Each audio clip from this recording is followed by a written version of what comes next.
और जन विश्वास की भावना के साथ खड़ी हूँ। यह विधेयक केवल व्यय की स्वीकृति भर नहीं है, बल्कि यह भारत की विकास यात्रा को गति देने वाला है, हमारी सुरक्षा को सुदृढ़ करने वाला है और समाज के अंतिम व्यक्ति को सशक्त बनाने वाला एक व्यापक दृष्टिपत्र है। मैं अपने विचार प्रस्तुत करने से पहले सर्वप्रथम देश के आदरणीय प्रधानमंत्री श्री नरेंद्र मोदी जी को बधाई देना चाहती हूं और अभिनंदन करना चाहती हूं कि भारत में सबसे लंबे समय तक 8,931 दिन उन्होंने देश की सेवा किया है। मुख्यमंत्री और प्रधान सेवक के रूप में एक ऐतिहासिक रिकॉर्ड बनाया है। इसीलिए इस सदन के माध्यम से उनको बधाई और अभिनंदन करना चाहती हूँ। इस विधेयक के माध्यम से वित्त वर्ष 2026 और 27 के लिए भारत की संचित निधि से 1628 खरब 41 अरब 30 करोड़ 6 लाख रुपए तक की राशि के विनियोग का प्रावधान किया गया है। यह राशि केवल बजटीय औपचारिकता नहीं है, बल्कि यह उस भरोसे का प्रतीक है कि आज भारत मोदी जी के नेतृत्व में निर्णायक रूप से भविष्य निर्माण के मार्ग पर अग्रसर है। मैं अपनी बात कुछ पंक्तियों से प्रारंभ करना चाहती हूँ। संकल्प जब मजबूत होता है तो कठिन रास्ता भी आसान होता है। जब नेतृत्व स्पष्ट और नियत साफ होती है तो राष्ट्र का हर सपना साकार होता है। आज विश्व अस्थिरताओं के दौर से गुजर रहा है। कहीं युद्ध का खतरा है तो कहीं आर्थिक मंदी का दबाव है, कहीं ऊर्जा संकट की चुनौती है। ऐसे समय में भारत ने संयम, संतुलन और शक्ति तीनों का अद्भुत उदाहरण प्रस्तुत किया है। माननीय प्रधानमंत्री जी ने कहा कि आज का युग युद्ध का युग नहीं है, लेकिन उन्होंने यह भी सुनिश्चित किया कि भारत की सुरक्षा क्षमता में कोई कमी नहीं हो। इस दृष्टि से रक्षा सेवाओं के राजस्व व्यय के लिए 37 खरब 32 अरब 55 करोड़ 44 लाख रुपए का प्रावधान किया गया है और रक्षा सेवाओं के पूंजीगत आधुनिकीकरण हेतु 21 खरब 93 अरब 6 करोड़ 47 लाख रुपए की व्यवस्था की गई है।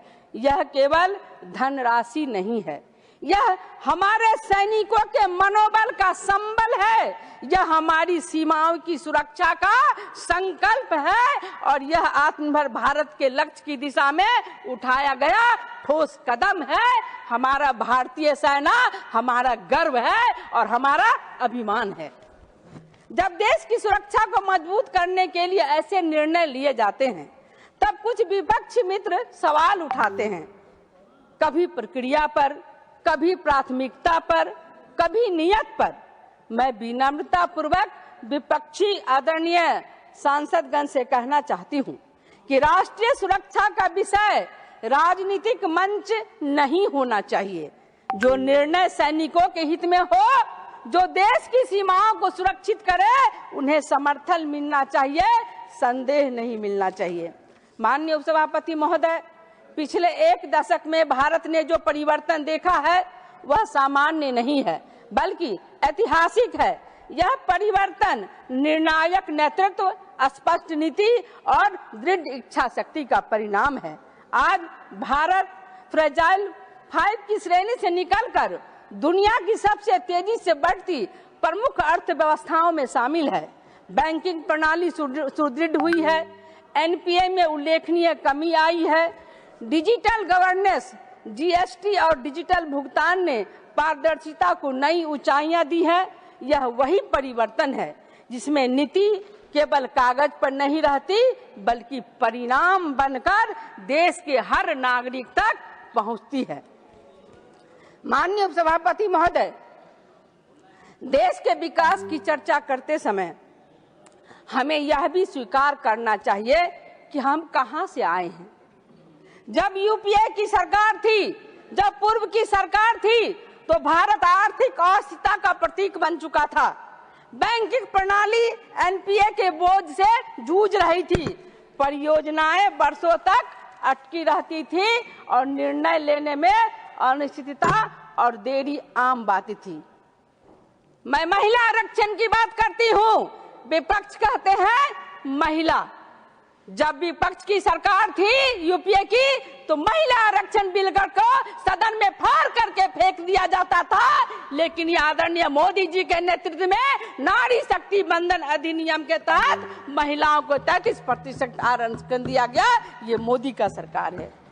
लेकिन आज हमारी सरकार नीति निर्धारण में स्पष्टता लाई है, सुधारों को गति दी है और नीतिगत लक्ष्य यानी कि पॉलिसी पैरालिसिस को समाप्त कर निर्णय आधारित शासन का स्थापित किया है। ये मोदी की गारंटी है, ये मोदी का नेतृत्व है। माननीय सभापति महोदय, लोकतंत्र में विपक्ष की भूमिका अत्यंत महत्वपूर्ण होती है। लेकिन मुझे काफी तकलीफ हो रही है कि जब मैं अपने दाहिनी ओर देखती हूँ तो सारे सीट खाली है और सारे हमारे माननीय सांसद पीठ दिखा करके बाहर चले गए हैं। कुछ विपक्षी दल तथ्यों के बजाय भ्रम फैलाने में लगे रहते हैं। विकास के मुद्दे पर रचनात्मक सुझाव देने के बजाय निराधार आशंकाएं प्रस्तुत कर रहे हैं। हर सकारात्मक पहल में भी नकारात्मकता को खोजने का प्रयास करते हैं हमारे विपक्षी माननीय सांसद। मैं इन सदन के माध्यम से कहना चाहती हूं कि देश की जनता अब केवल विरोध के लिए विरोध को स्वीकार नहीं करती। जनता अब परिणाम चाहती है और यह मोदी सरकार परिणाम दे रही है। आज देश का विकास हो रहा है और भारत 2047 में विकसित भारत बनने की ओर अग्रसर है। बेशक के पास कोई ठोस सुझाव होता है उसका हम स्वागत करते हैं, लेकिन केवल राजनीतिक लाभ के लिए देश की प्रगति को प्रश्नों के घेरे में खड़ा करना यह न तो लोकतंत्र के हित में है और न ही राष्ट्र हित में है। माननीय सभापति महोदय, इस बजट में जो सबसे महत्वपूर्ण बात उभर कर सामने आती है वह है विकास और अनुशासन का संतुलन। राजकोषीय घाटा जीडीपी का 4.33%, ऋण से जीडीपी अनुपात 55.6%, पूंजीगत व्यय 12.2 लाख करोड़। ये केवल आंकड़े नहीं है बल्कि यह दर्शाते हैं कि सरकार भविष्य की पीढ़ियों पर बोझ डाले बिना वर्तमान में विकास कर रही है। यह सरकार मध्यम वर्ग की आकांक्षाओं को समझती है, उनके संघर्ष को महसूस करती है और उनके सपनों को साकार करने के लिए प्रतिबद्ध है। इस बजट में 12 लाख तक की आय पर कर राहत का प्रावधान है, आयकर प्रणाली का सरलीकरण है, डिजिटल प्रक्रियाओं के माध्यम से पारदर्शिता और सुविधा है। यह केवल कर सुधार नहीं बल्कि यह एक ऐतिहासिक परिवर्तन है, टैक्स टेररिज्म से टैक्स ट्रस्ट की ओर। लेकिन आश्चर्य की बात है कुछ विपक्षी दल इस ऐतिहासिक राहत को भी कमतर देखने का प्रयास कर रहे हैं। मैं उनसे पूछना चाहती हूँ, क्या मध्यम वर्ग को राहत देना गलत है? क्या कर प्रणाली को सरल बनाना गलत है? क्या पारदर्शिता और विश्वास पर आधारित व्यवस्था गलत है? मैं पूछना चाहती हूँ। वास्तव में समस्या यह नहीं है कि मोदी सरकार क्या कर रही है, समस्या यह है कि विपक्ष जब सकारात्मक राजनीति करने में असमर्थ हो गया है, उनके पास कोई मुद्दा ही नहीं है। एक महिला जनप्रतिनिधि होने के नाते मैं विशेष रूप से ये कहना चाहती हूँ कि आज डिजिटल साक्षरता महिलाओं के जीवन में परिवर्तन का माध्यम बन गई है और जब नारी आगे बढ़ती है तो समाज की दिशा बदलती है, और जब अवसर समान मिलते हैं तो प्रगति की गति दुगुनी हो जाती है। मैं उच्च शिक्षा के लिए 7 खरब 84 अरब 93 करोड़ 54 लाख रुपए का प्रावधान युवाओं के भविष्य में निवेश है।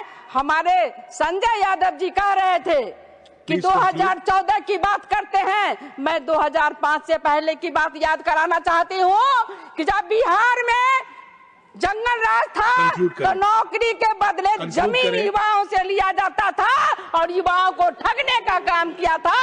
ये था जंगल राज, ये था यूपीए की सरकार। Please conclude. अब मैं खत्म करती हूँ। मैं अंत में इतना ही कहना चाहूंगी, मैं पूरे विश्वास के साथ कहती हूं कि माननीय प्रधानमंत्री नरेंद्र मोदी जी के नेतृत्व में भारत न केवल आर्थिक रूप से बल्कि सामाजिक और वैश्विक स्तर पर भी अग्रणी राष्ट्र बनेगा। अतः मैं इस सदन से आग्रह करती हूं कि इस महत्वपूर्ण विधेयक को पारित कर देश की विकास यात्रा को और गति प्रदान करें। धन्यवाद। Thank you. श्रीमान मोकरिया राम भाई। श्रीमान मोकरिया राम। माननीय सभापति महोदय जी, वंदन प्रणाम। मैं मेरी मातृभाषा हिंदी गुजराती में बोलना चाहता हूँ। હું નાણાકીય વર્ષ 2026-27 માટે ભારતના સંકલિત ભંડોળમાંથી ખર્ચને અધિકૃત કરવા માટે વિનિયોગ 2 બિલ 2026ના વિચારણાને મજબૂત સમર્થન આપવા માટે ઊભો થયો છું। રાષ્ટ્રના નાણાકીય બાબતો પરની આ મહત્વપૂર્ણ ચર્ચામાં ભાગ લેવાની મને તક આપવા બદલ હું આપનો આભાર માનું છું।